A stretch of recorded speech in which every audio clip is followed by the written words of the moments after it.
buenos días, bienvenidos. Empezamos una nueva emisión de Los Siete Locos. Bueno, 3 autores hoy en el programa, 3 autores muy diferentes, ¿eh? Una autora que viene por primera vez, una argentina que vive en España hace unos cuantos años y ha vivido también en otros lugares de Europa, con su libro de cuentos Hubo un jardín. Se llama Valeria Correa Fis. Excelente cuentista, ¿eh? Le pido que la escuche y si puede lea este libro. Es la primera vez que nos visita. Y después nos visitan 2 autores que sí, han venido a lo largo de los años, no sé ya cuántas veces a Los Siete Locos. Este programa tiene 35 años y ellos escriben desde antes, yo creo, así que bueno. Son 2 autores a los que queremos y nos interesan. Uno es Daniel Goebel, con su nuevo libro El sacrificio, una historia que transcurre dentro del estalinismo. Excelente novela. Y en el primer bloque, una escritora que no escribió una novela en este caso, sino un libro de reflexiones alrededor del encierro y la escritura, a raíz de 2 experiencias personales. Una fue el COVID, por supuesto, pero una anterior también. Ahí la presentamos y charlamos con ella. Ahí va. Luisa Valenzuela nació en Buenos Aires en 1938. Escritora, es autora de novelas, cuentos, microrrelatos y ensayos. Entre ellos, Aquí pasan cosas raras, breves, microficciones completas hasta ayer, El mañana, La máscara sarda y Fiscal muere. Los tiempos detenidos es su último título publicado. Bueno, acá lo tengo, Los tiempos detenidos, encierros y escritura de Luisa Valenzuela. Y Luisa toma 2 encierros que te tocaron, porque la pandemia nos tocó a todos, pero a vos te tocó Tuve otro. mi propia pandemia personal, 10 años virus, antes. Era un virus también. Era mi virus, era un virus de estos también, según parece. Lo descubrí con la pandemia, que era posiblemente el virus de N1H1, en el 2010. Tuve una meningitis, pero galopante. Y la historia que cuento ahí es que cuando salí de la meningitis, como era un virus, salí con el cerebro bien, pero sin la menor imaginación. Me sentía como separada del cuerpo, y el cuerpo y la escritura para mí están muy juntos. Sí. Entonces no podía inventar nada. Yo me invento cuentos, siempre estoy así como asociando, y eso estaba en una especie de planicie infernal. Y un buen día empiezo a escribir. Y ahí descubro que para mí es una manera de ser en el mundo, la escritura. Si no, no entiendo nada. Entonces ahí fui recuperando todo eso y estaba esas como unas 50 páginas escritas que ahí quedaron. Cuando vino la pandemia empezó a resonar esto con los encierros y la escritura y el tema de la escritura. Pero además tuviste COVID también. No tuve, no toco madera. No tuve COVID para nada, estuve bastante regia todo el tiempo. Sí. Y curiosamente, durante la otra historia se me despertó una beta poética y escribí como poemas. En 2010, la anterior. En 2010. Y en el 2020 se me despertó más una beta que siempre tengo, que es la patafísica. Y tenía una cosa de humor, pero me mataban de furia, viste, los anticuarentena, toda esa gente, pero les tomaba el pelo. En ese momento me acá hablas bastante de eso. Mucho de eso, sí. Porque... Y otra cosa que me preocupaba mucho, como bien sabrás, era la cuestión ecológica, porque el mundo se nos estaba... Yo tenía esperanzas de que eso iba a alertar al mundo para que cuidaran la tierra. No tuve tanto éxito. Se habló de los éxito. cambios, sí, que íbamos a salir tan cambiados. Yo no veo tantos cambios. Nada. La verdad que nada, es tristísimo. El otro día estuvo acá Clara Obligado, la escritora que vive en España, y hablábamos de ese tema. Y ella dice que ve algunas cosas en Europa, sobre todo. Bueno, Europa tanta está gente tan que se fue, ¿no? Que no quiere volver al trabajo y seguir con home office y se van a vivir al campo y demás. Pero es muy poco, grandes cambios. Y que lo cuiden al campo, porque estos que se van a vivir al campo tienen campitos, los grandes terratenientes hay que ver qué se hace nada, con el campo también. Claro, ese es el drama, eso es atroz. Bueno, todas estas pandemias y cosas te dieron para reflexionar sobre todos estos temas, pero Luisa, yo me acuerdo bien cuando fue la meningitis esta, estuviste al borde de la muerte. Estuve al borde de la muerte, sí, además la toqué. Eso lo cuenta la historia de la cortina negra. Toqué yo, que quizá no era la muerte, pero retrocedí y me pasó eso que cuento en el libro tan extraño, que me vi ante una cortina negra infernal Y dije, no puedo morirme ahora, es la muerte, no me puedo morir ahora porque tengo que hacer esto, lo otro y lo demás allá. Claro, no tenía amores, y decía, bueno, tengo que ver a mis hijas, mi hija, mis nietos, no, tengo que hacer esto, una cosa de ver, de escritura posiblemente. Después no me acordaba qué era. Entonces cada vez que escribo un nuevo libro, que he hecho varios desde entonces, digo, ¿no será este lo que tengo que escribir? Acá se acaba todo. Pero bueno, se ve que el estímulo sigue, ¿no? Sigue adelante y siguen saliendo libros. Pero vos cuando te internaron la otra vez, ¿tenías un libro que acababa de salir o salió mientras estabas internada? Sí, y no lo quería ni pasó. ver, claro, no lo quería ni ver, El Mañana. El Mañana. La novela El Mañana. Que se reeditó no la quería no hace ni tanto. ver, y llegaste vos, yo creo que llegaste vos con Elsie Osorio, y Elsa levanta el libro, lo estaba ahí en una mesa, me lo habían traído, yo ya estaba saliendo, pero todavía internada. Y levanta el libro y digo, no lo quiero ver, dalo vuelta, no me muestras ni la tapa. Que no lo querías ver? Y era porque, después alguien me lo explicó, yo no me di cuenta.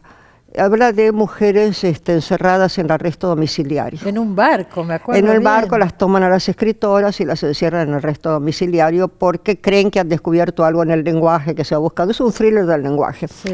Y se ve que yo me identifiqué con eso. Entonces cuando salió, lo reeditaron ahora hace un par de años. Me acuerdo, sí. Y vos me entrevistaste Viniste y todo, acá, claro. sí.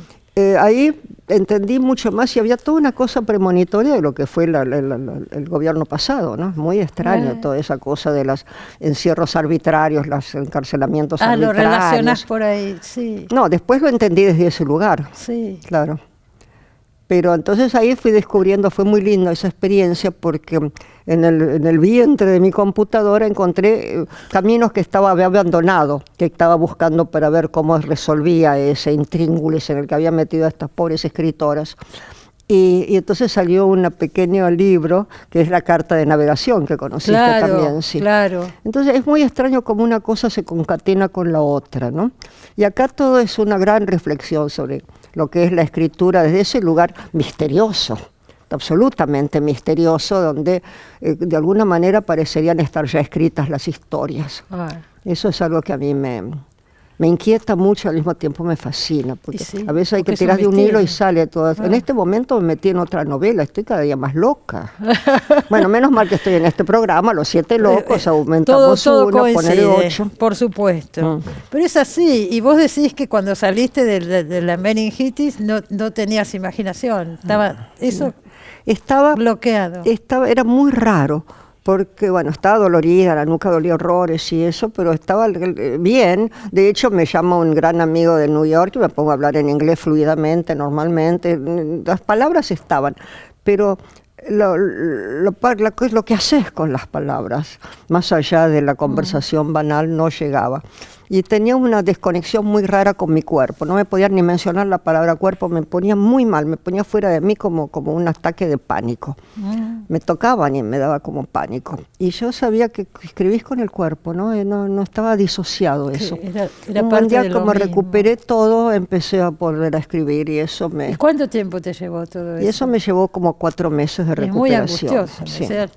Era horrible, porque eran todos los días iguales, no podía pasar nada, porque ahora tuve un accidente, me caí, me estuve en casa, pero los días no son iguales, porque la imaginación te lleva a otras partes. La pandemia también, yo navegaba y viajaba con la imaginación, ¿no? A vos te tiene que haber costado mucho porque viajaste siempre mucho. Sí, pero me la tomé con mucha calma. Tengo una casa amplia, eso agradecía mucho.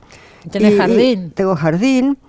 Y estaba cómoda, me daba mucha pena lo que estaba pasando, el horror de todas esas muertes, gente amiga, querida, que se iba, una cosa espantosa, pero al mismo tiempo no extrañaba los viajes. De hecho, eso se modificó, ya no quiero salir corriendo más, que voy a ir despacito, alguna cosa, me voy a Guadalajara a fin de año, pero... Ahora viene la feria de Guadalajara, sí, que ya se hace abierta, presencial, ¿no? Sí, me tengo 3 mesas. Tengo 3 mesas. Sí, me invitaron así con gran tralalá, muy lindo. Yo todavía no sé qué escritores argentinos van a ir, todavía no sé. No he tenido noticias, pero eso era en noviembre, ¿no? Esto es ahora fin de noviembre. ¿Y va a coincidir con el Mundial? ¿Cuándo es el Mundial? Y también a fin de noviembre. Ajá, meteremos gol. Meteremos gol. Me llama la atención, ¿no? Que la hagan... pero ellos no van a modificar su fecha. Toda la vida se hizo en esas fechas. Toda la vida se hizo en esas fechas. Igual Así les debe que no. traer alguna Pero te complicación. cuento que, hablando de eso, en un mundial, creo que fue el Mundial de México, teníamos un encuentro de microrelatos. El primer encuentro internacional de microrelatos que se hizo en la Argentina lo organizamos Raúl Brasca, Sandra Bianchi y yo. Sí. Y muy lindo, el Centro Cultural de España nos había dado un salón muy lindo, ese de Paraná. Y nos tocó un día de jugaba la Argentina con... Dijimos, bueno, acá no va a venir nadie, todo el día era esto. Sí, estaba lleno así, nunca nadie se fue. Yo en un momento dado al almuerzo salí a caminar, la ciudad estaba vacía, no había un alma, un silencio, todos metidos en el televisor.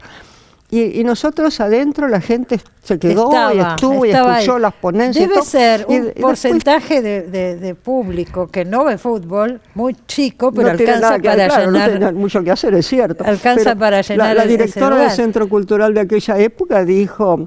Fútbol 0, microrelato 1. Microrelatos 1. Mata el fútbol, el microrelato. Así que en la Feria del Libro yo tengo esperanzas.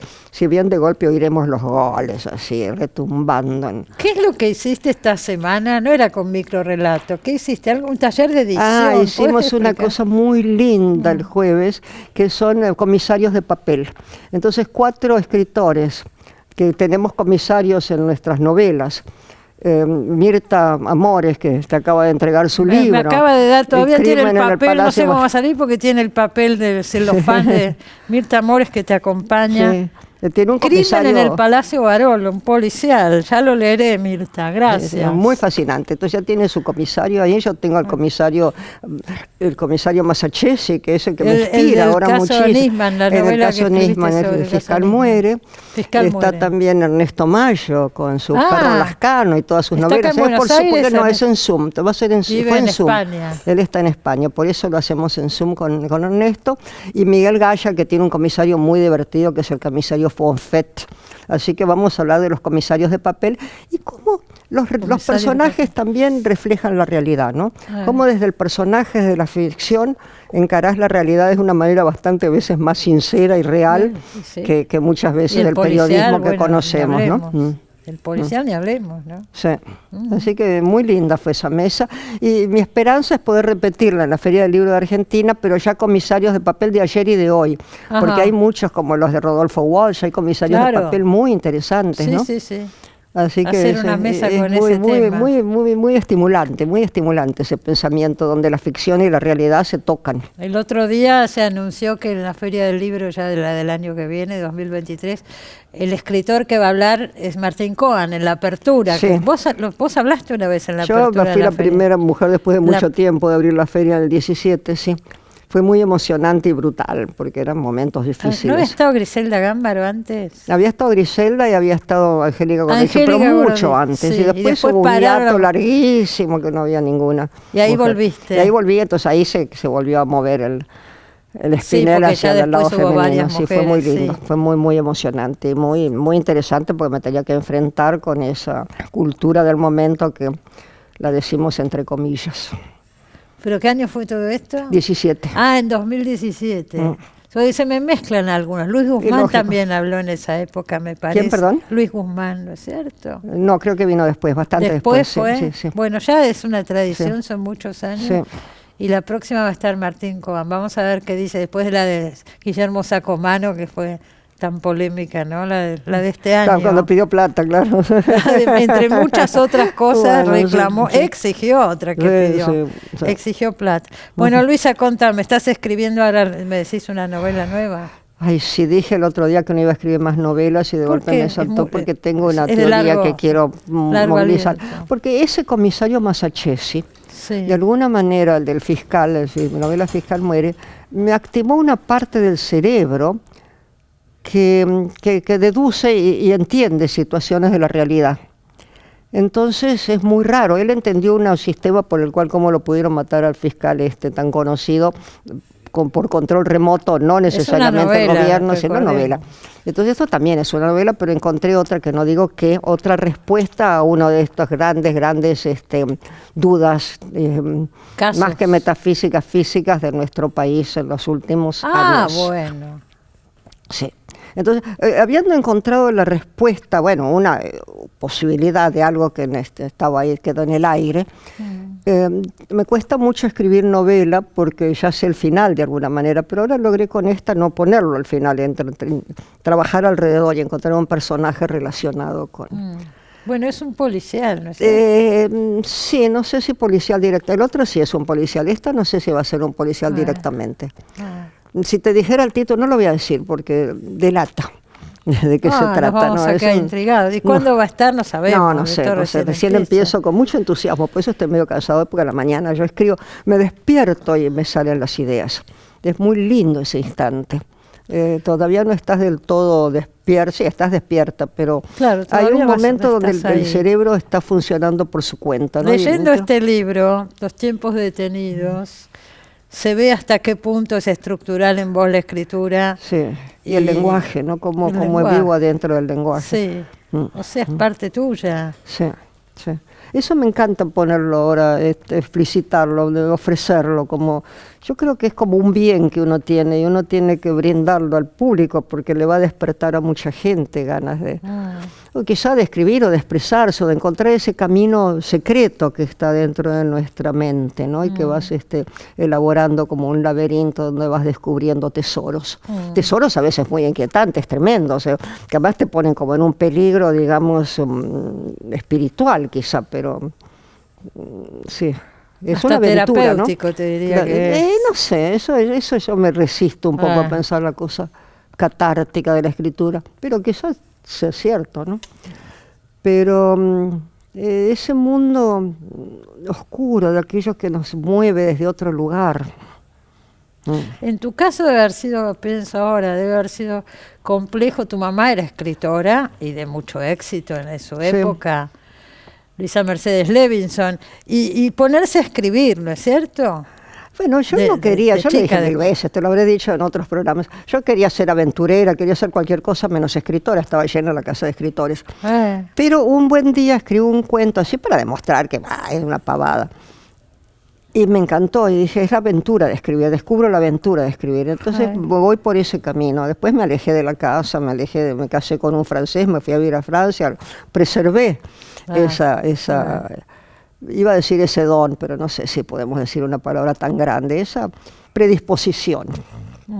Esa tendencia. Esa tendencia. Viviste, vamos a recordarlo, toda tu infancia entre Borges, Bioy Casares, estaban todos dando vueltas por ahí. Estaban todos, yo no tanto, Borges sí, Mallea, Sábato, las polémicas Borges Sábato eran maravillosas. Claro, todo. Cuando si había que escribir de tú o de vos, eso era una cosa. Si había que escribir de tú o de vos. Se discutía eso. Se discutía en la casa. Y entonces habían llegado al acuerdo que el tú es poético, entonces para la poesía mantenías el tú, pero claro, si tenés personajes argentinos en una novela no pueden hablar de tú, tienen que hablar de vos.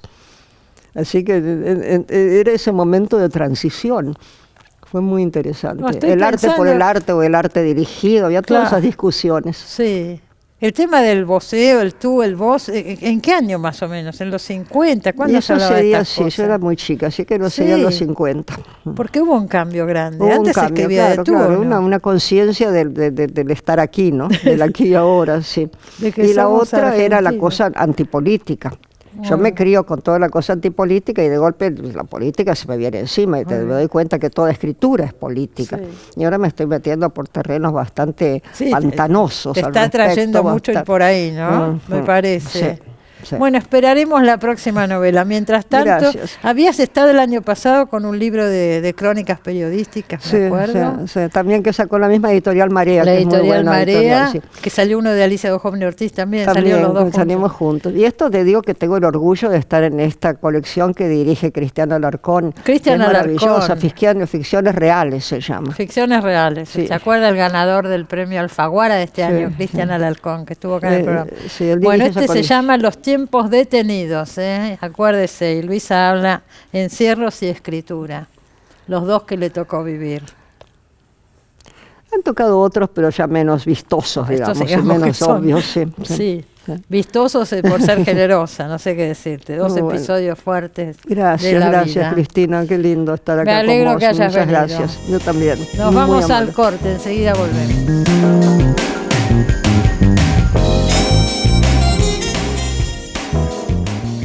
Bueno, Valeria Correa Fis con nosotros. Bienvenida, Valeria, la primera vez en el programa. Gracias, sí. Con muy lindos libros de cuentos. Hubo un jardín.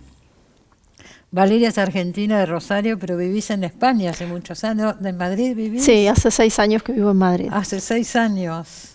Sí, antes vivía, bueno, tengo... ¿En Rosario antes? No, antes vivía en Milán y antes en Miami. Tengo una cadena de ciudades con M. ¿Y cómo se da eso? ¿Por qué te fuiste? ¿Qué pasó? ¿Cómo es? Bueno, no, me fui, yo soy abogada de profesión y me fui en el 2002 después de todo lo que trajo el corralito. Claro. La sucesión de ciudades con M es el azar, la hospitalidad del azar. Miami, Madrid, ¿cómo es? Y Milán. Milán, sí. Pero en Milán das cursos, talleres en el Instituto Cervantes de Milán. Sí, porque colaboré con ellos desde, bueno, hace mucho que colaboro con ellos y ahora lo seguimos haciendo a distancia, ¿no? El trabajo. Porque ahora vivís en Madrid. Así es. Y das cursos también, talleres en Madrid. También doy talleres en Madrid. Sí. ¿Dejaste la abogacía? Dejé la abogacía. Pero eso fue después de irte acá, después de la crisis de 2000. No, la abogacía la dejé con la publicación del primer libro, que es también un libro de relatos de páginas de espuma, que se llama La condición animal, que salió en el 2016. No hace tanto. No. A partir de ahí hice así un switch hacia los talleres de escritura y el trabajo de literatura, sí. ¿Y te dedicas a full a la literatura? Me dedico a full a la literatura. ¿Tenés libros de poemas también? También, sí. Tengo 3 libros de poesía que todavía no están publicados en Argentina. Digo todavía porque si alguien los quiere, claro, que espero que sí. Y estos 2 libros de relatos. Pero sí, bueno, una carrera literaria incipiente. No, bueno, pero este libro está muy bien. Hubo un jardín. ¿Qué nuclea estos cuentos? Hay algunos cuentos preciosos, la verdad. Gracias. Pero muy distintos entre sí. Hay algunos que son inquietantes, que te dan el primero es tremendo. Sí. Bueno, vamos a hablar un poquito. Dale. La Celestial se llama. La Celestial. Sí. La Celestial es un cuento que tiene mucho que ver con, digamos, con mi provincia de alguna manera. Es un argumento imaginario donde unos chicos... Una gran violencia. Sí, donde unos chicos en un pueblo que está desapareciendo porque no llega más el tren de pasajeros, ¿no? Y en una situación de mucha precariedad deciden robar un matadero, ¿no? Y bueno, no adelantaremos más, ¿no? O sea, no podemos contar más, pero es tremendo el cuento. Es realmente muy fuerte y muy... Así arranca el libro, así nomás, ¿no? Sí, avisándole a los lectores que, bueno, ese clima de desasosiego es con el que se van a encontrar, desasosiego y tensión, ¿no? Desasosiego y tensión, son muy distintos entre sí. Después sigue uno... Así en tu cuerpo, como en el cielo se llama. Así tu cuerpo como en el mío. Como en el mío, como en el mío, que es esta chica que desde el balcón ve lo que está pasando en un departamento. En realidad toda la idea del libro, digamos, lo que nuclea el libro es la culpa y los secretos, ¿no? Porque son 7 cuentos donde... Personajes muy distintos. Estos chicos del primer cuento no tienen nada que ver con... Ni el ambiente social, ni económico, ni nada, entre un cuento y otro, ¿no? Porque son la chica de ciudad. Claro, es otra cosa. Sí.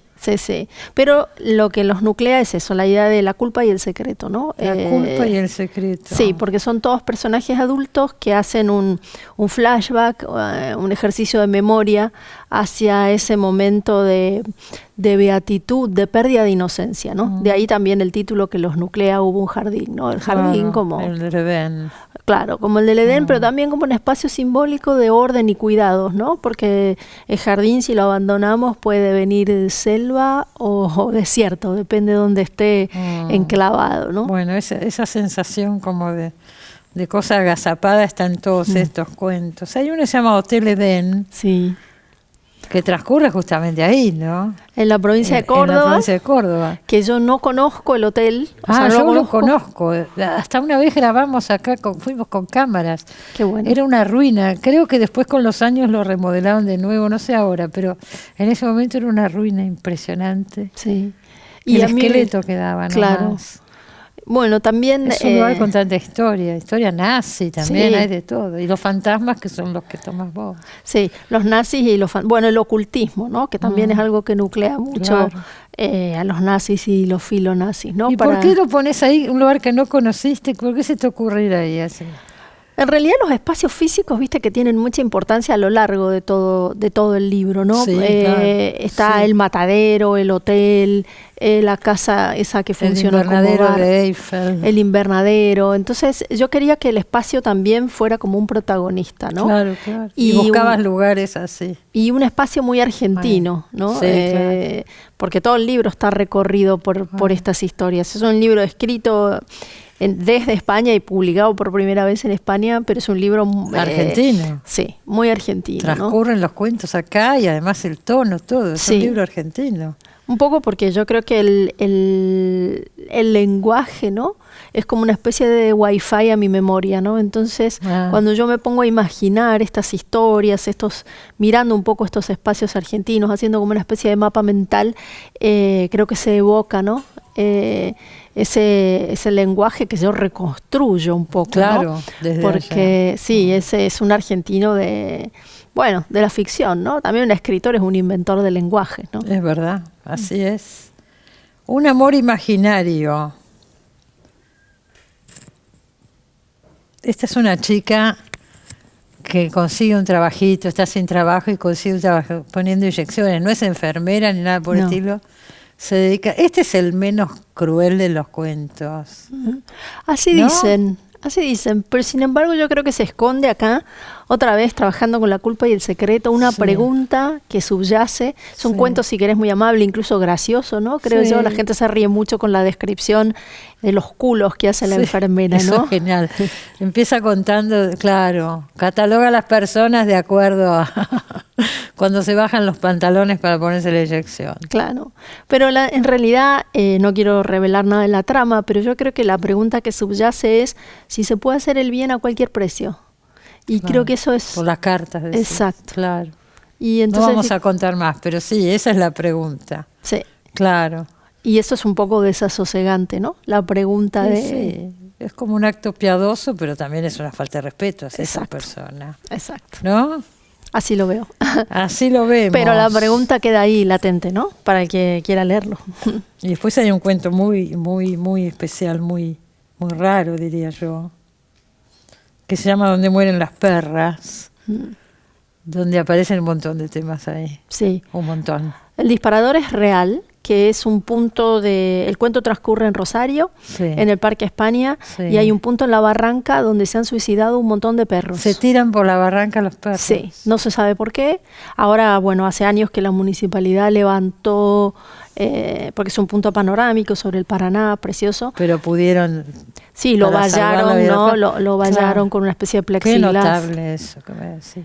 Y a partir de eso, bueno, armé allí toda una genealogía de mujeres, perras y sectas. No que falta creo- nada en ese cuento. No, creo Hay que ese cuento sectas, es el son más... bandas, no sí. sé. Bueno, Creo que es el cuento más fuerte del libro y por eso lo dejé también un poco para el sí, final, ¿no? compite con el primero. El primero es muy fuerte. A mí por lo menos me impactó mucho. Y entonces, y en todo el libro, viste, aparece la mirada, ¿no? Como otro, Claro. como otro tema que se enhebra, ¿no? Sí. La mirada y los ojos, ¿no? En el primer cuento, bueno, están los ojos vacunos, ¿no? De todas estas reses. Y en el tremendo, último, sí. los ojos sacrificados de los animales, De ¿no? los En la perros. secta, sí. Bueno, hay una empleada de una inmobiliaria también, de eso no hablamos. Ese tiene su gracia y es tremendo también lo que pasa, pero Sí. es Ese este riesgo, ¿no? De abrir la puerta de un departamento con un extraño y bueno, ¿y qué pasa ahí? Exacto. Ese tiene un punto autobiográfico porque yo cuando estudiaba en la Facultad de Derecho daba clases de inglés a domicilio. Y entonces, visto en perspectiva, yo nunca me sentí en peligro, ¿no? Sí. Mientras hacía esto, pero yo iba, imagínate, tiempos pre-internet, te llamaban por teléfono. Ibas a las casas. Y me iba a las casas. Claro, hoy Y- es inimaginable, ¿no? Claro. Y entonces jugabas a reconstruir, o yo jugaba, yo, profe de inglés, jugaba a reconstruir en esa especie de mini ambiente en el que te recibían, ¿no? Pues algunos tenían como una especie de despachito, oficina, o en el living de las casas, ¿no? A partir de esas pocas cosas que veías, jugabas a reconstruir un poco la personalidad Claro, del la vida, alumno, la claro. vida, ¿no? Ah. Pero claro, visto un poco la distancia ya como adulta, yo pensaba, y uno se metía en cualquier lado. Claro.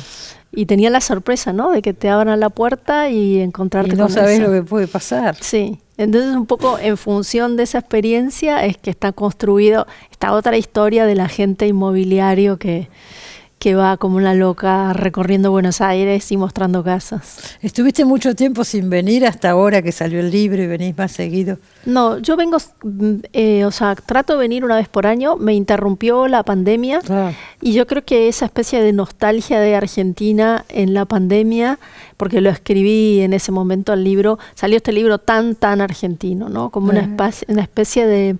Bueno, ya que no puedo tener el territorio físicamente, me armo una especie de cartografía mental y conecto con algo, ¿no? O sea, es un país de la ficción, pero los lugares como... Pero por supuesto. Sí, los lugares son verdaderos. Los lugares donde transitó la mayor parte de tu vida. Sí. No hace tanto que te fuiste. No. Bueno, me alegro de conocerte, Valeria. Felicitaciones por este libro. Acuérdese, Hubo un jardín, Cuentos preciosos de Valeria Correa Fis. Y próximo libro nos veremos de nuevo por acá. Gracias. Un placer. Enseguida volvemos, no se vayan.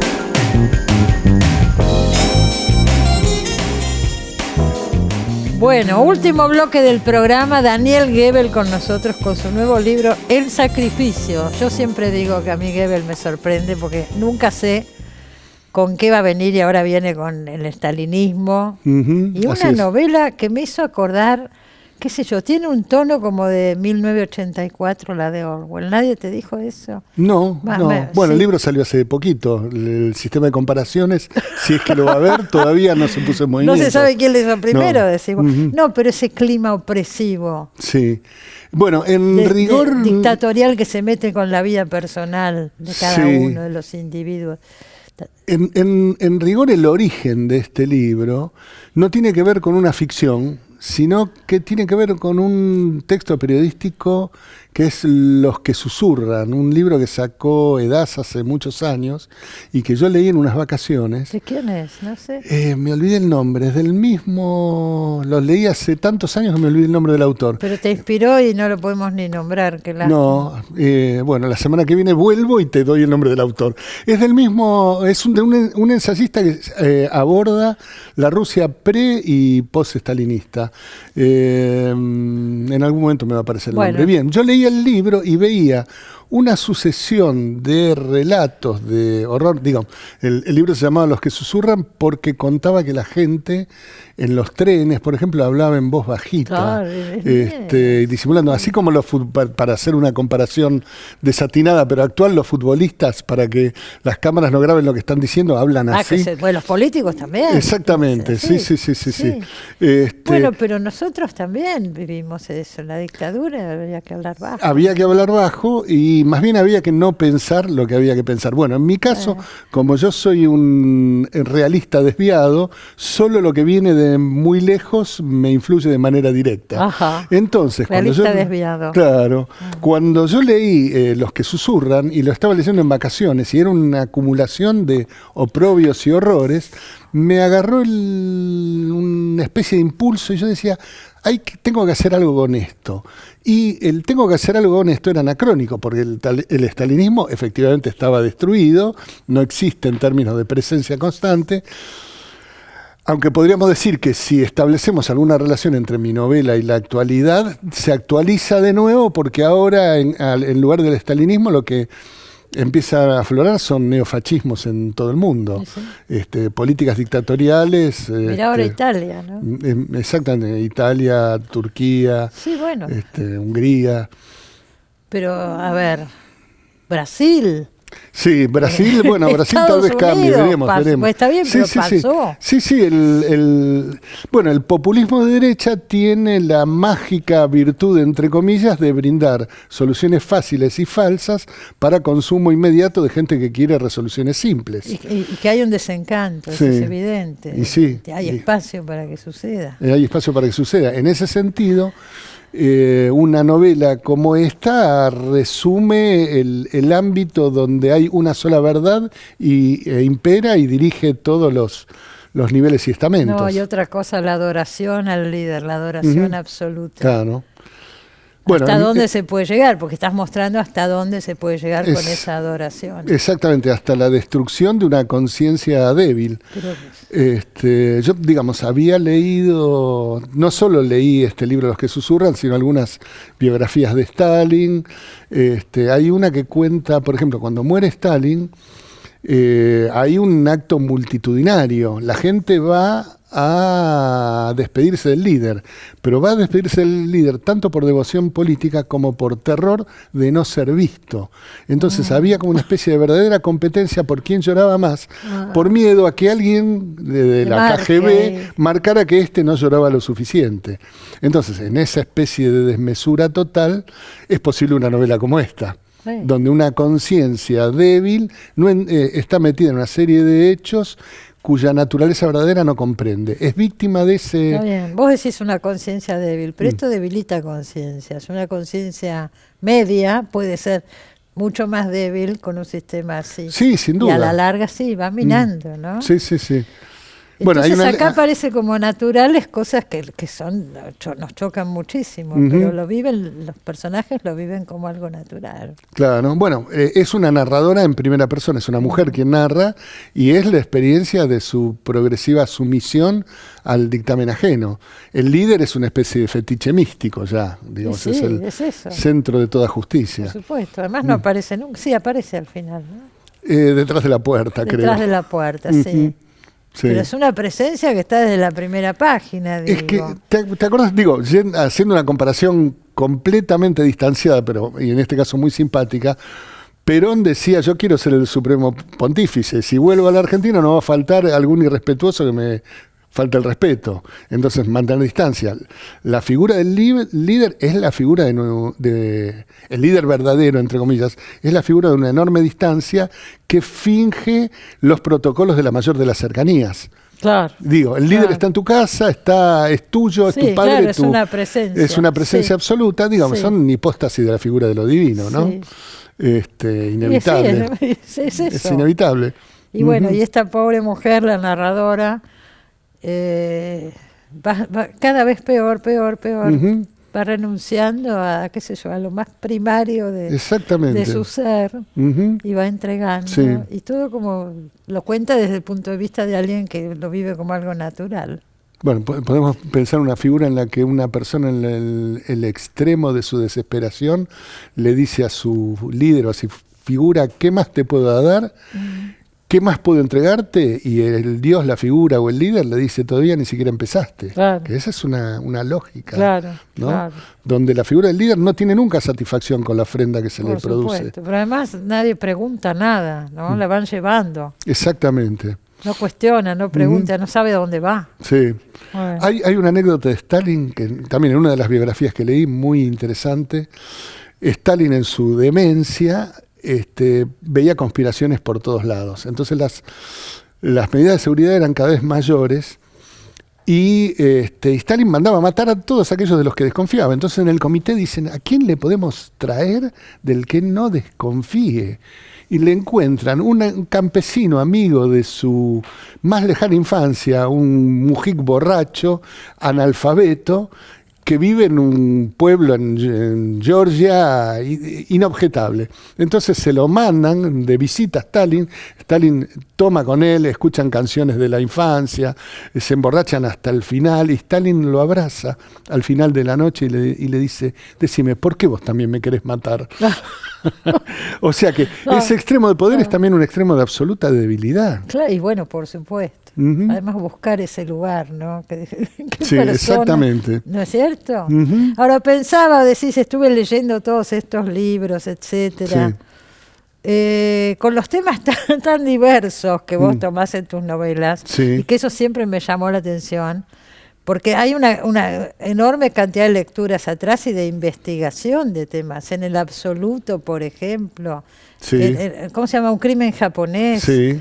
Bueno, para cada libro te metes en un mundo diferente, con tradiciones muy fuertes, y los estudias a fondo, porque si no, ¿cómo haces? Bueno, a fondo y en la superficie, porque también voy saltando. Yo creo que es algo, esta es una interpretación psicológica completamente pedestre y que va en mi contra. Yo he sido muy mal alumno en la escuela primaria. Cuando decidí que iba a ser escritor, no me interesó nada más. ¿Y cuántos años tenías cuando decidiste? A los 6 años, ¿En en primer serio? grado, claro, exactamente. Entonces no estudié Pero historia. ¿qué imagen de un escritor podías tener a los Nada, 6? me vi frente a las letras y dije, esto es lo mío. Entonces, ¿así fue? Claro, decidí eso, solo me dediqué a leer literatura y nunca aprendí nada. No sé la regla de 3, no sé de historia, Pero no sé de pasabas de geografía. grado, Pasaba más de o grado menos. copiándome. Sabía leer y escribir nada más. Entonces, en algún momento, mi escritura pasa, entre otros niveles, al nivel de... Mientras escribo voy aprendiendo, voy completando esos enormes déficits que he tenido a lo largo de toda mi vida. Lo que no estudié en el colegio. Exactamente, en el colegio, en la secundaria y en la Y en la universidad. universidad, todo. Nada, o sea, estoy tratando de sembrar en el desierto de mi cultura. Y vos leo. estudiaste letras, ¿no es cierto? Sí, estudié letras, ahí me encontré con Sergio Vicio Bueno. y hicimos una carrera llena de méritos. En 5 años yo aprobé 4 materias y Vicio creo que aprobó 3. Eso fue todo. Eso fue todo, hicimos mucho bar. Mucho bar. Mucho bar. Mucho bar y Sí. escribieron juntos también. Escribimos un librito que se llama El Día Feliz de Charlie Failing, que ahora acuerdo. Juan Clark quiere republicar. Mira qué Ujú. bien. Sí, es una evocación de Charlie un... Failing también, el escritor que murió muy joven. Muy era joven, a amigo los de 30, ustedes. exactamente. 30 tenía. 30 o 32 o 33, no sé si llegó a la edad de Cristo. ¿De qué murió? No me De acuerdo. leucemia. Ujú. No, terrible. Charlie se había ido a estudiar a Inglaterra, él había hecho la escuela, la verdad que no lo sé bien, pero la Marina, y cuando fue la guerra de Malvinas, lo llamaron a la Argentina. Porque él tenía que entrar en Marina, y ahí creo que tuvo su primer acceso de leucemia, se curó, y le dijeron, si te agarra de nuevo, fuiste. Ya había tenido. Ya había muy tenido chico. desde joven, 25 años, Ah, y solo pudo escribir 3 o 4 libros. sí, sí. Ujú. Sí. Él trabajó en una época en la embajada de Inglaterra. Yo me Ah, no lo acuerdo. sé. Sí, en el British Council. Hablaba ¿sí? muy bien inglés, sí. Pues hablaba un inglés muy académico. Yo me acuerdo Muy. una vez conocí al marido de una escritora que era un inglés nativo de clase media baja. Y le digo, él hablaba bien castellano, y le digo, ¿qué tal el inglés de Charlie Failing? Y me dice, no sé en qué mierda de idioma habla ese hombre.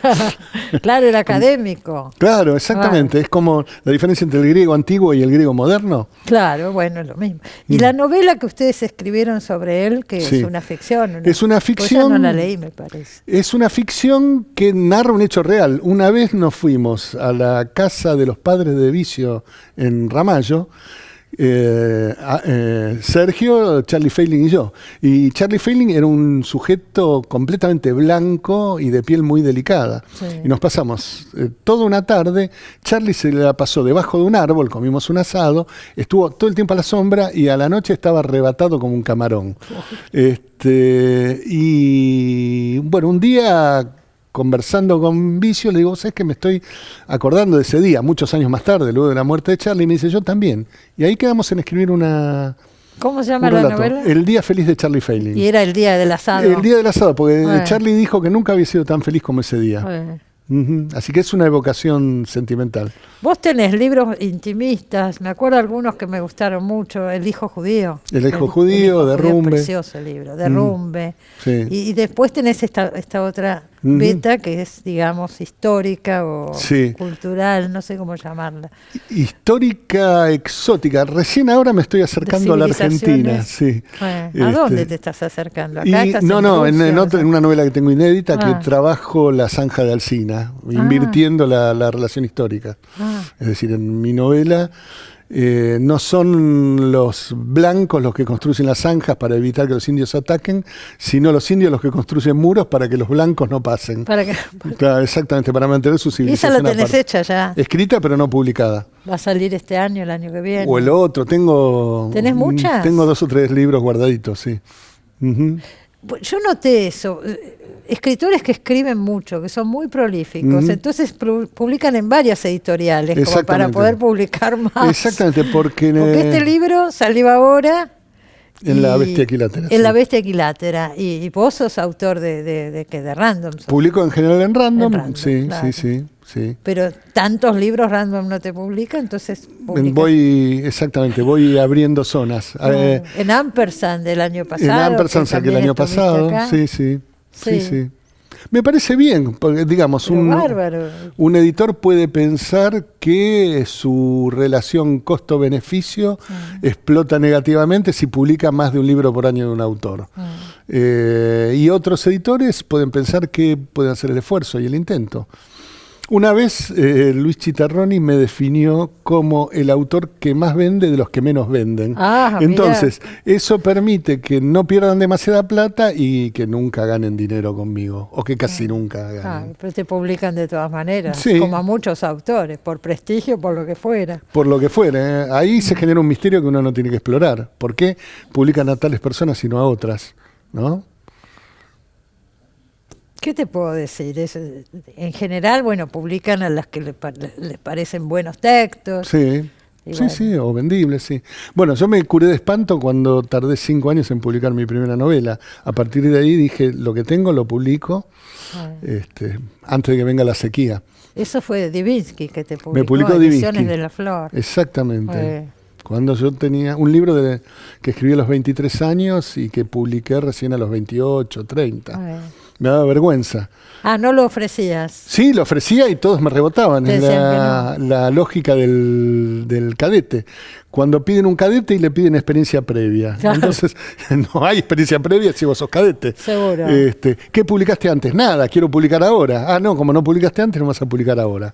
Una lógica perversa. Bueno, sigue pasándoles. Para los chicos jóvenes eso les pasa ahora. Mucho menos que antes. Hay muchas editoriales. Muchísimas, una cantidad enorme de la lista es prácticamente infinita y es como una selva en la cual hay que explorar. Es maravilloso. Fíjate lo que fue la feria de editores ahora. Exacto. Hace poquito. Bueno, yo no fui porque me agarré el COVID, pero sí. Ahí te agarraste el COVID cuando ya casi nadie. Casi nadie, exactamente. Esperé para agarrármelo cuando ya nadie lo ligaba. Pero la pasaste más o menos normal, liviano. Sí, normal, porque me di todas las vacunas. Ese es un motivo para estar en contra del discurso de los antivacunas, ¿no? Bueno, más bien, estamos todos acá alegremente por las 4 dosis que tenemos de vacuna. Eso creo que no hay duda, qué sé yo. Y sí. Es así, y te la agarraste igual. Sí, pero es como una semana de gripe. No te dio miedo, no te pasó nada. No, nada. No, yo pregunto así porque yo hasta ahora no me la agarré. Pero si uno se acuerda momentos que pasamos, 2020 yo venía acá a grabar, por ejemplo, estábamos todos aterrados. Sí, era el espanto más completo. Y si pensamos en términos distópicos, es solo el inicio de una serie de otras catástrofes que necesariamente sobrevendrán, porque la lógica de los sistemas de producción es devastación y no cambiamos demasiado, ¿no? Tanto que se habló de saldremos no, bueno, eso cambiados. Eran discursos optimistas. Se escribirá, empieza a ver, tímidamente veo que empiezan a aparecer textos donde aparece el tema de la pandemia, digo. Sí.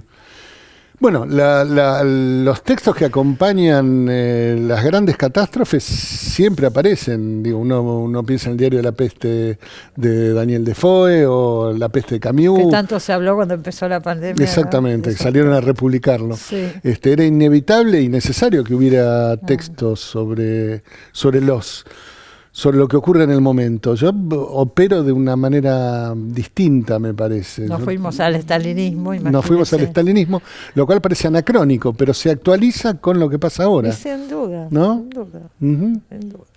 El sacrificio se llama, el último libro de Daniel Goebel. Nos tenemos que ir, se termina el programa. Me despido. Bueno, despidámonos. Gracias, Daniel. Hasta pronto. Gracias a vos, sí. Publicás tanto que te tenemos el año que viene por sale acá. otra. El año que viene ya sale otra. Así es.